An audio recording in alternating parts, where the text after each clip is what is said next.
have a feeling a pack rat is gonna be under here.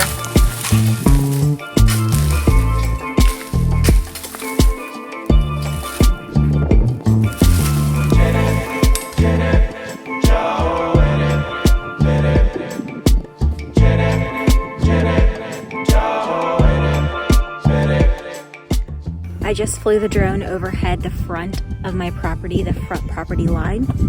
And now I've just been walking back and forth, really like assessing the landscape.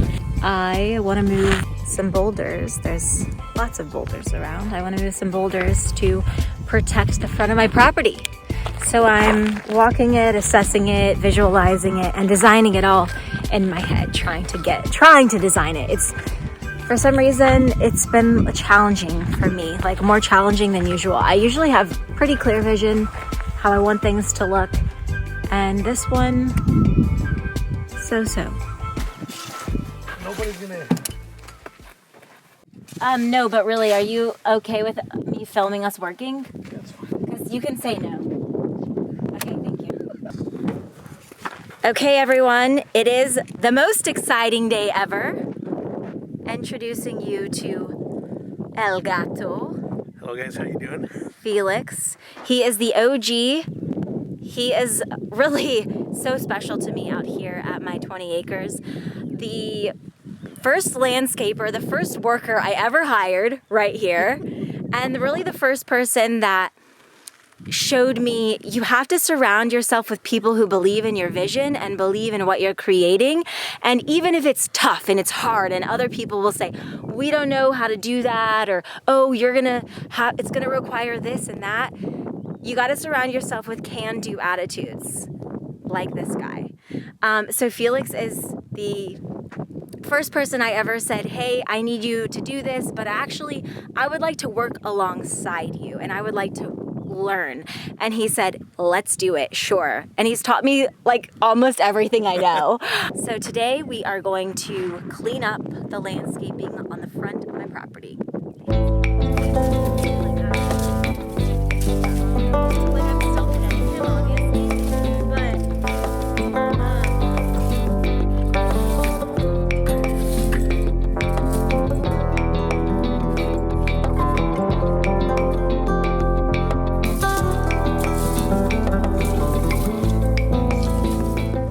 Some of this brush is dead, but most of it just needs a haircut. We are surrounded by jojoba, buckwheat, sumac, yucca, all plants Native Americans propagated and used daily to live right here. I have a feeling a pack rat is gonna be under here.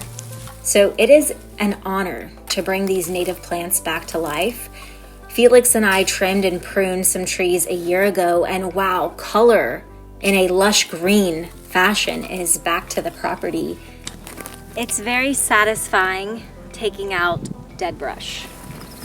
It's lightweight, so it comes out easily, and the change is very quick and apparent. So this front section that Felix and I are cleaning today runs about 330 feet in length and about 30 feet deep. We are raking, pruning, and piling limbs, which allows me to better visualize where to place and mold boulders. So the plan is to move boulders that already exist on my property and mold them around the jojoba, encelia, and yucca, creating a natural landscaped barrier. We have a large pile of the dead stuff already piled up on the front side of my property line. And my neighbor is graciously going to come over and pick it all up with the tractor. I just keep stopping, stepping back and looking at it, and it looks beautiful, and I can't wait to continue to see how it like shows itself, how it unfolds, because when you trim the jojobas, when you get it all cleaned up, it really like reveals itself more to you.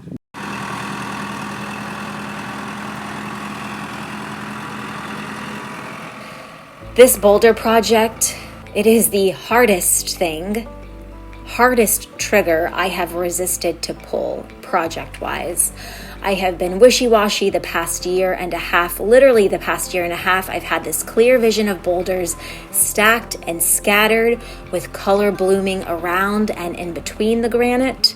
I've created a vision board, sent Pinterest examples to landscape designers, but it must be done correctly, and that is what scares me. That is where the stress and the pressure come into play. Will I carry this out correctly? There's a San Diego beach town that stacked boulders as a seawall in just one mundane line of rock, and it looks horrible. It has no design, so I am trying to stray away from that look. And it's a project I cannot really easily change. I am renting a 40,000 pound excavator to relocate the boulders, and I feel like I have one chance to carry this out and have it look like it serves a purpose, but still beautiful in a design aesthetic sense. I'm just hoping the Native Americans that called this land their home are looking down, proud that I am the next steward who is focusing on using the materials they also used right here.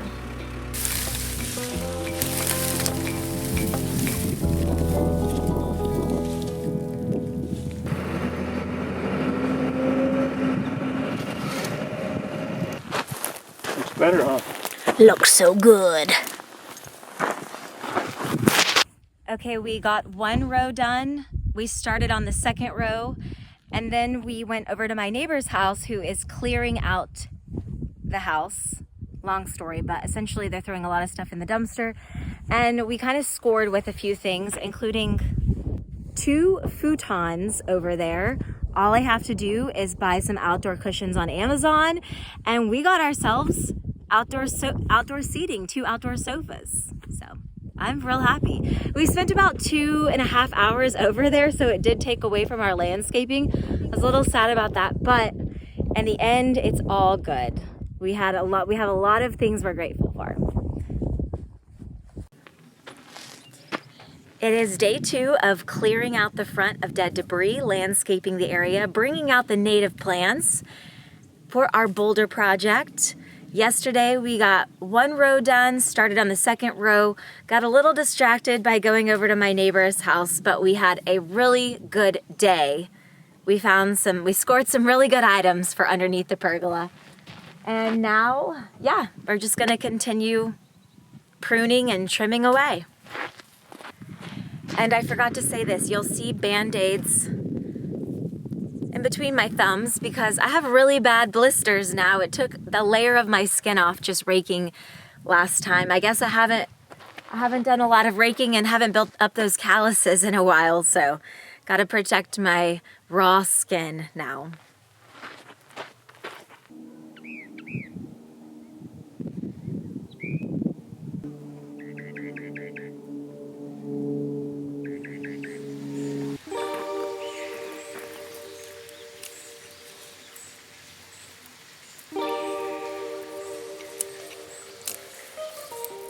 There are often roadblocks in front of you while developing land. I think I need to retire this shirt. It's got holes all in it. They don't come with any orange detour signs showing you the clear new path. You must find your own way. And having a can-do passenger next to you is crucial. So my personality is put an obstacle or no in front of me. That gives me more momentum to critically think and research a workaround. So the workers I like to hire don't list all the ways a project will be hard or will not work, but those who say, let's figure out a way. I put a wedge here, and just tape it all up. So I don't know what I did. Long story short, I broke my tripod. Felix just fixed it though. So we can still film the process. In the past 2 years of owning 20 acres, I have seen the spectrum of workers. I'll spare you the stories, but the highlights are there has been a drunk worker, a high worker, a worker that tells me how every step will be hard, and then after 2 weeks I just lost it and yelled, I can't take this negative attitude any longer. Because a can-do attitude has nothing to do with a resume or skill set. I'm not examining how many hours you have on a similar project or show me your portfolio pictures. Yes, there is, of course, truth that a skilled worker in a certain subject matter makes the job go by smoother, faster, typically more seamless. Yet proficiency is not a substitute for energy. I would rather view a can-do attitude than a resume, because a can-do attitude allows a productivity change. I view a can-do attitude as an energy that impacts overall workflow. So who will you surround yourself with to navigate life's roadblocks? Will you take the passenger who is up for the challenge, or one who wants to turn around? And speaking of can-do people, happy Mother's Day to my mom and my ranch moms, Karen, Jean, and Deborah. Thank you for all your help and can-do attitudes. Wait, I gotta get a picture of you next to your work of art. Me? A video of you next to your work of art with your shovel. Okay, look at me straight on and smile. Cute. Cute. Smile. Tell everyone how much you like working with me. I love it.